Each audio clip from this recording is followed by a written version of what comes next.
There's two cameras. What's up?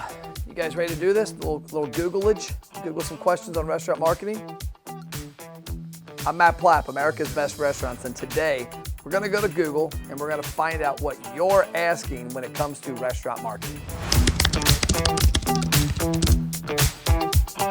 Google, what can I do to market my restaurant? Have a customer loyalty program. Yes, your restaurant should have a customer loyalty program, but you also have to understand that a customer loyalty program only applies to about 10% of your best customers. So what are you going to do with the other 90? Okay, so the next thing is run an email marketing program. Yeah, email is great, but if you email me bullshit 52 weeks a year that doesn't apply to me, I'm going to stop opening your email. And when I stop opening your email doesn't work. So if you're going to use email marketing, you've got to find a way to relate it to your customer. Don't email come in for Father's Day. Do a contest around highlighting the fathers of your restaurant on Facebook. If you're going to have a loyalty program, have that for your loyal customers, but then figure out other strategies to bring the other 90% in. Utilize social media. No shit, Sherlock. 11 times an hour people check their phone, they look at Facebook, Instagram, and YouTube. It's not utilizing social media that's important. It's utilizing it correctly. Stop telling your customers about your food all the time. Start bringing your community into there.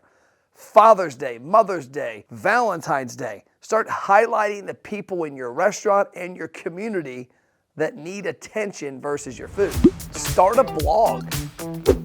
That's actually a pretty cool idea because maybe your chef can start telling the story about the dishes. Maybe your employees can talk about them working in the restaurant and how they like it, what they do there. Maybe there's a blog post each week about, hey, learn about Peter Glenn and what he does at our company.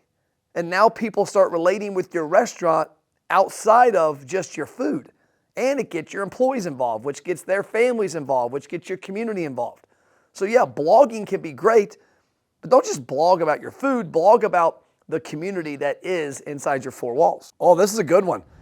Reply to customer reviews. So the example I love to use when it comes to customer reviews is that if somebody walked by you in the restaurant and you're the owner, and Matt Plapp walks by and says, dude, this steak is great. Are you just gonna walk right by him and ignore him? No. You're gonna say, hey man, I appreciate it. What did you have? You're gonna have a conversation. Online reviews are no different. If somebody gives you a good review online, continue it. Oh, you had a great experience. What did you have? I had the Brussels sprouts, the steak, and the green beans. That sounds amazing. We appreciate you coming by. By the way, who was your server? Oh, it was Linda. Linda's a rock star. She's been here 5 years. She's active in the community. Boom, boom, boom. Reply to your customer reviews, good and bad. Have an awesome online menu. So, when I asked Google what I can do to market my restaurant, one of the things that comes up is have an awesome online menu. You know what's not awesome? A PDF. Your menu on your website should not be a JPEG, should not be a PDF. It should be a page that has text, that has dynamic images, and honestly, in 2023, you should have an ability to click and buy it. Because like today, Peter and I got lunch. Peter bought it on his phone. He clicked and bought, we picked it up. So have an awesome website. So the problem with a PDF or a JPEG menu on your website, number one, it's not user-friendly. You're pinching, you're looking at it, it's not optimized for a phone, which we all understand. Most of the traffic today is on the phone. The other aspect is it's not searchable by Google. So let's say you're an Italian restaurant in Erlanger, Kentucky, and you've got amazing chicken parm. Well, if you got a PDF, Google doesn't know that you have chicken parm on your menu and you're in Florence, Kentucky.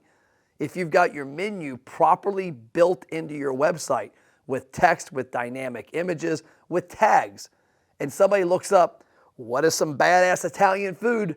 Chicken parm in Erlanger. Boom, your restaurant. So you do not get that with a PDF or a JPEG. Offer coupons or specials. So yes, coupons or specials can drive traffic. But one of the problems with coupons is people become loyal to coupons, not your restaurant. Instead of doing coupons or specials, do offers. Do something that is one time that people understand is not going to be repeated. Meaning, if you give me a free steak for my birthday, I'm not expecting a free steak all the time. But if you give me 10% discount, well, man, I can probably get 10% next time. Maybe I'll wait for a coupon to come out. Couponing can kill your restaurant. It can crush your profits. It can erode confidence from consumers. Offers are the opposite. Partner with delivery apps.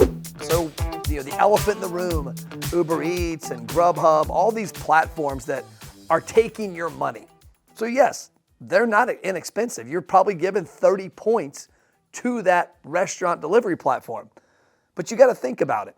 That customer is on that platform looking for food. If you can come up and become part of their world, now you get some revenue you wouldn't have gotten. So it's an incremental cash that is coming in that wasn't coming your way anyways. But you also now get an opportunity to convert them. So you have to have a strategy. What goes in the bag? What goes on the bag? What are you going to do that when that person gets home, gets their food, opens it up and says, oh, here's why I should order from this restaurant directly. Here's how to get a free appetizer when I go to their website versus Grubhub. So yes, third-party delivery apps have an opportunity that you might not be taking advantage of. That is number one, getting people that weren't going to look at your website anyways. But number two, the most important one, is acquiring people into another mechanism like your own delivery or dine in and pick up. How to promote a successful restaurant. Respond to reviews, ask for reviews. Great idea. Always respond to positive and negative. Send out an email newsletter. Well, I'm going to disagree here. I can't recall anybody in the history of consumerism that wants an email newsletter from a restaurant. I don't think I want one. I don't think you want one. So no, do not send out an email newsletter. Send out something via email that's going to captivate your audience, that's going to get them to engage. The number one thing you can do in email marketing is to segment your list. Understand if you have men or women on your list, if you have new, frequent, or lost customers on your list, and send emails to specific audiences. And then the next step, make them take an action. Example, let's say it's Mother's Day. You know that if you were to do a campaign for Mother's Day, like, click here, go to Facebook, and leave a message on this Facebook post about your mom, a picture, and the impact she had on your life. That's gold. If you send that email campaign to brand new customers or people who haven't been in 6 months, they don't care. If you send it to frequent customers, they care. And if you go even narrower and go frequent female customers, now you get a very specific audience to take a very specific action. That action also can hack the algorithm on Facebook by driving a lot of traffic to that post and let Facebook's algorithm find other women just like the ones on your email list. The active women might still respond if you email everybody, but what happens is you piss off everybody else, or you just maybe burden them. The more often you email somebody that they don't open, the farther you get away from that last open or click, they go away. They opt out, they unsubscribe, and your shit just becomes spam. How much should a restaurant spend on marketing? According to this Google result, 3 to 6% of sales is typically what you can spend. Now, how do you break that down if you're the 3 or if you're the 6? There are two main factors in my world. Number one, how much of your marketing budget is your location? Good example, Cincinnati. We have the Banks down by the Bengals and Red Stadium. If you are spending money to be in the Banks, a lot of your marketing budget is going to your rent. It's going to your cost of occupancy. So you're going to have less money to spend on marketing because you paid a higher price, a premium, to be in that location. The other side of it is how much do you want to grow? Some companies I know of are spending 10 to 15% on marketing. If you're an aggressive restaurant, wanting to grow, wanting to take market share and get to a different level, 3% is not going to cut it. 5 to 8% won't cut it. 10 to 15 is where you want to be.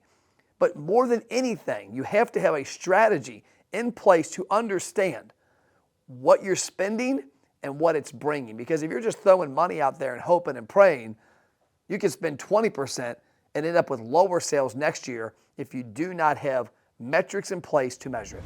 How can a restaurant increase the number of customers? At the end of the day, there are 3 ways to increase your sales, which in this case, one of those is customers. The number 1 is find new customers. Number 2 is get your current customers to come back more often. And number 3 is to get the people that are in your restaurant to spend more. So how can you increase your customer count? Well, easy. Number 1, get out in the community. Find ways to proactively get in front of people. One of our clients, Devin from Crafty Cow, does pop-ups in his community. He'll go to fairs, he'll go to high schools, he'll go to different events out and about and showcase his restaurant so that he can get in front of people that aren't driving down his street, that aren't engaging in his marketing. And they can leave with an irresistible offer that makes them feel dumb if they do not take advantage of it and walk in the restaurant, like a free burger. So there's a lot of marketing services you can use to assist you in properly marketing your restaurant. What you have to evaluate is what level of expertise do you have? What level of implementation can you do on your own? And then how much are you willing to spend? Because you can spend $500 a month, you can spend $5,000 a month for somebody to help you create and implement a marketing strategy. One of the biggest mistakes we've seen with our company and our clients is people not willing to do some of the work on their own. There is no get-rich-quick marketing campaign. There is no pill that you take that makes your sales blow up. As a restaurant owner, even if you're going to hire the best marketing company out there, you have to be willing to listen, take action, and get uncomfortable. And getting uncomfortable, in my opinion, is the most important part, because the biggest way to increase your sales is by getting on video and telling your story. And guess what most of you don't want to do? You don't want to get on video. But the only answer Google really needs to give you is if you have marketing questions, need marketing help, need marketing advice. AmericasBestRestaurants.com. That's all we got. If I had a mic, I'd drop it. I'll see you next time. And hey, by the way, check out abru.online/free.